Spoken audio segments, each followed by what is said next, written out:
Hello. Hypercut chuan sang control bell thiam nula hmel tha kan nei ta experience nei thalutuk ania chu hei ron chhop chhuwa masak ber hi kan dua tuna hian hei Catherine ania bel mol maya chuan hei bel zo to na hei hi tintet mo pon lama tanga thim si chung lama tanga clear ang chi ho kha nia tha em sang control te kan ti tlawm ani o Mizo hian hmeichhia bel thiam hi ke chuan um pahnih vel ka hria pakhat chu kan nau tho ania mahse ani hian min chaw san to dawna tuna hei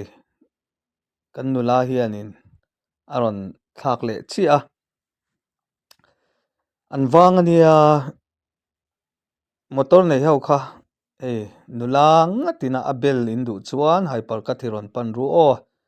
a kut nu hi a fine mai ni sang control mai ni lawa reping po thiam tel veka chu wangin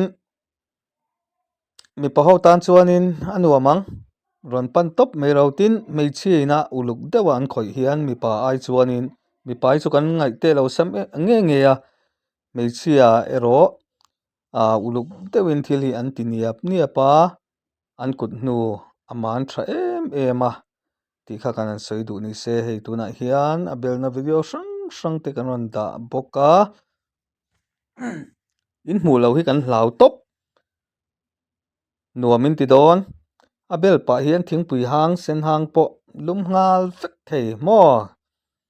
chu wangin sang control lampang motor la chuak tharte sang control mammo ang chi ho in omani chuan ei tuna hian hyper cut hian nula mel tha mai fel mai I kan neya chu wang chuan min ron pan ula ani hi han soi zau deuh hlek kila poi lawang chu mo tuna hian bial zai pol te po ani mek buk ani chuti ang khopa kaushan lama po in hmang tho si hian them thiam na pathian na pek te talent te ti hian in mang tangka in engma tho hre nei lo mei chia nula tiang an om hi an ngai sanom em ani ole hei tuna hian aerox abang khi in hmunga monster kimi sign te kiti a site chau khi kan han khoi saka matgat nen khian nal riawani hei te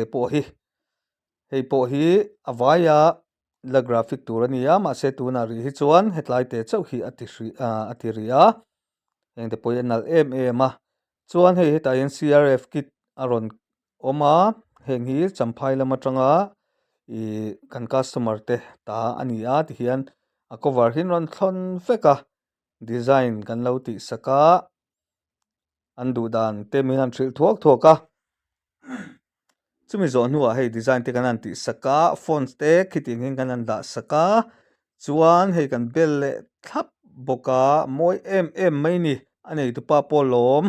alom bok ti alom bok ani nuam em ani ha anei tu ten lom hian kan lom le zual keima ni mo chuan heta hian entok hi adum graphic ati turania ataki chu asen ani a sticker thon ngai te anan thon mala king hi 10.5 masak phot thin ngai ni a fine taka man taka ti tur chuan king te ken thon malanga thon zo to nuwa bel chhuale turnia ta hian bergman hi glossy black mo adum atle ang khan bel turania engte po hi an ruam han le mek thufai le mek ka thondar vek zelani a thaber kan du ban he ta hian tanki khoi turania heta hi interceptor mo tanki khi nal viau don maroon color alaya stripe te om don nal don tuk he poi lo en zel ula kan video hi lo mai su o chu wangin lir thei lam chei ngai na mi ho tan chuan en ngei tur ani top mai ni ti ha garan sai du boke chuan hei bergman khan khoi tran to a ama pahnih chu hi rep to a dum tliang han to mai ni chuan a hnuai te pawh khi in khawih mek a chuan hetah hian mi china i entok kha a side khi an han bel tana khitlai khi chu dragon lampang zia ang khanin an han tia tah hian hei access hi hetlai bang a side ve ve hi arang na sa a han lo tluk puya khi mi rawng zul zui deuh tho si hemi a rawng lai deuh hmang hian smoke kan pek saka chu te chu kan bel dawna anal reuh riau dawn hei te pawh hi maw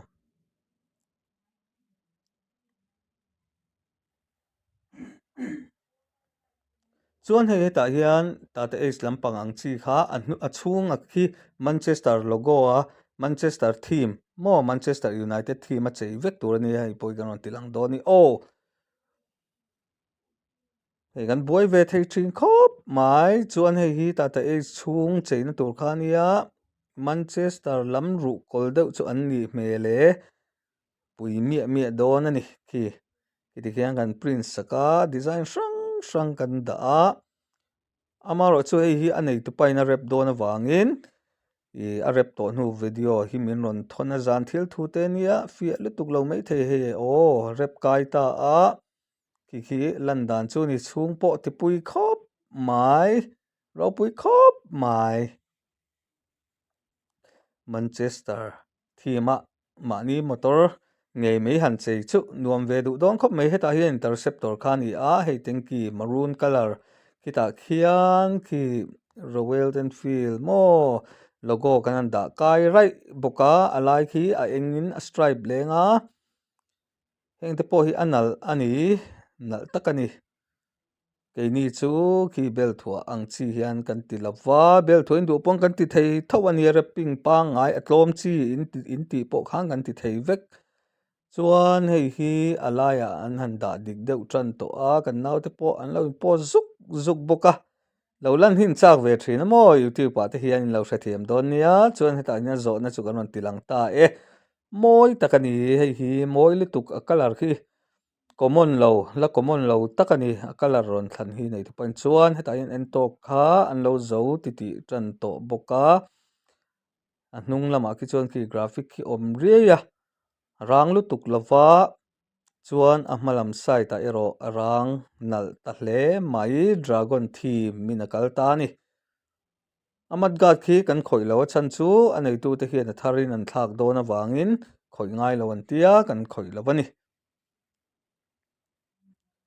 hei kan la kual ange lo en chiang ru le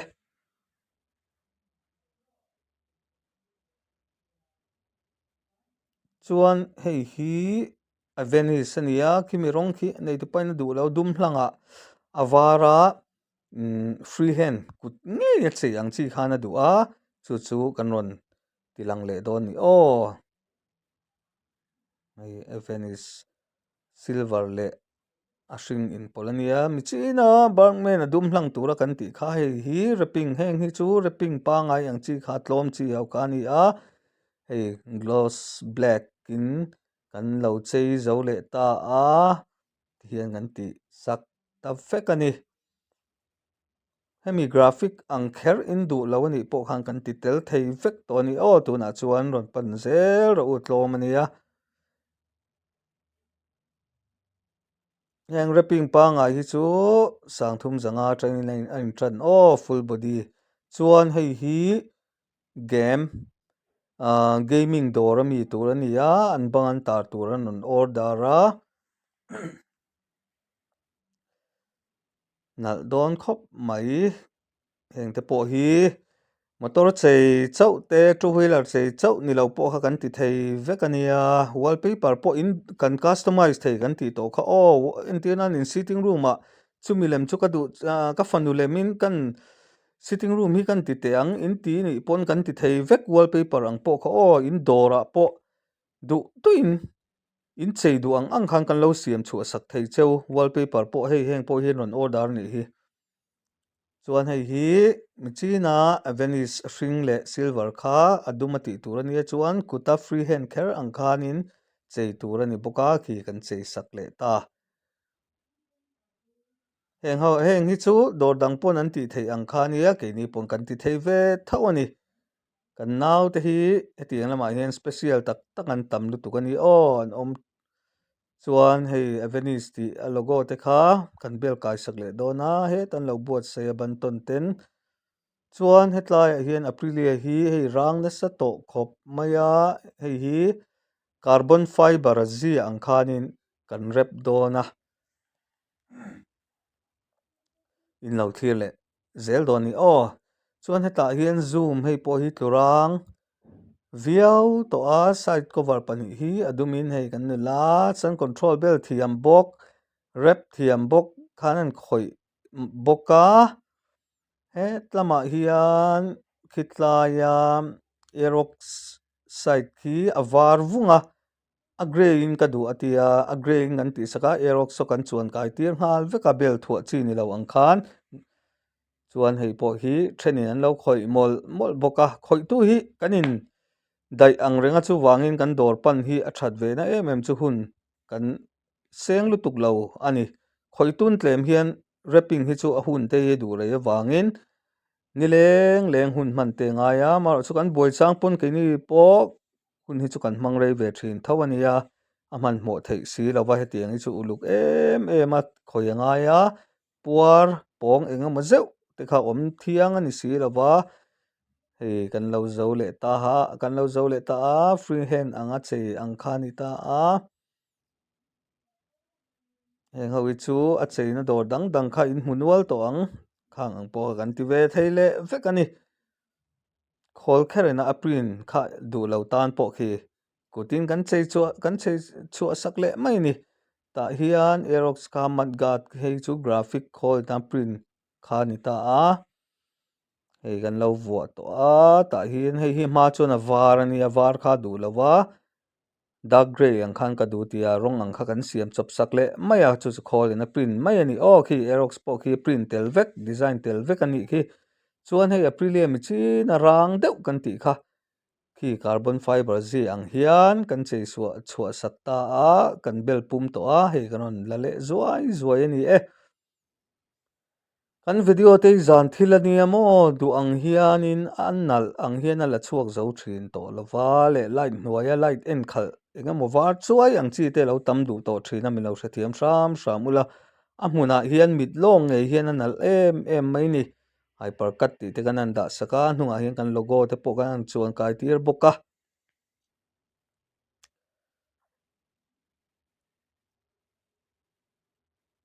khi ti hian a lan dan chu a fresh em to mai ni chuan hetah hian kan u nau hetah chhuan thar lam motor ani a hei hi a kawngkhar ah khian anime lam leh a thlang lamah liverpool dah dawna liverpool emblem maw a logo hi print chhuah sak ta a an duh common lo viau mai hei pawh hi nalh turah ngai ila hei ti hian kan han dah maro chu khiti pum to pati khian a nei tu pa khian poster tara ang deuh katia tia min kat sak ro an mani te te a khian atia kan kat sak le dawn ani thlang lamah hian liverpool logo chuang kal dawn boka chuan kan han kat zo to hnuah chuan hei ti hian lo lang le ta a nice reuh khop mai hei te pawh hi maw tiang khan mani motor ah hian du du bel kai thei ni ti kha kan an soi du a du du kha chuan kai tir top mai thei ni ta hian v4 hi long tlai tang miron pan wang fanga kan lom hle mai chei dan tur hi du em a nei lem lowa keimah nin nalh kan ti angin kan lo chei sak ta a bel mal mala a dum lam leh a sen in pawlh khianin kan chei saka chuanin a side ah khian hei a lang chiang thei lo lut tuk a dum khian hei rawng tia va the a dar maw khati ang chi ang kha kan ti kai sak bawk ta a hei chu a taka a nalh khawp mai a nei tu pa pawh hi a lawm ani a lawm tak zet ani hei hi chu nalati nei tu pa pon nalati khop mai a topa hian pik hi kan rawn dah anga maw hei a lan dan tlang pui chu lo en ula noi belia ki kan an sia hei tikhian ki in hmu thiam em awm dan tur ruang am chu hei te pawh hi khi a graphic hi lang chiang lutuk lo deuh hlek ani duhai chuan zan ani a light hnuai a lak ani tawh awang hian